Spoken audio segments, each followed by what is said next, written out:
All right, I'm going to take a question. We'll do another Q&A. This is going to come from Pretend Pat. Pretend Pat is writing in, and she is saying, I have started my YouTube channel, and I'm wondering, everyone's telling me I've got to get this, Canon, or they've all got their favorite camera, and I don't have a lot of money to start, but everyone's saying you have to have very good quality video. What should I do? Thanks for the question, Pretend Pat. I think that's a good question. Certainly you do want to have as best quality of video as is possible, but I mean, just look at how... Okay, yes, I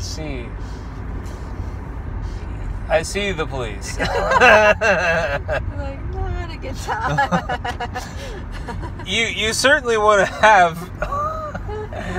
some good camera quality, but look at how good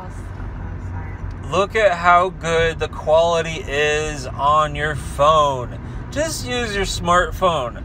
Your smartphone is an excellent camera. It's a good way to get started. I'm going to have some tutorials on this channel where I show you how to set up an excellent studio.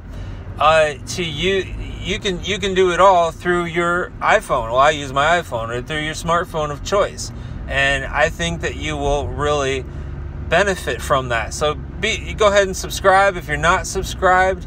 And one thing that I'll show you, it's a very important thing, is how to frame the shot. You don't want to have like a bad shot where you have the camera pointing and in a very terrible direction. That's just probably not good. So I hope that was beneficial. Well, you've been watching Get the Word Out. My name's Adam Markley, helping you get the Word of God out to the masses. Go ahead and subscribe, hit the like button. Let's get this out to a lot of people. I'm sure this is like one of the highest quality videos out there on YouTube right now. So make sure you subscribe, and I'll see you in the next video. Oh no, watch this video on your screen somewhere. It is about titles and thumbnails. I'm going to put a playlist there. It'll really help you out with your titles and thumbnails. All right, I'll see you in that video.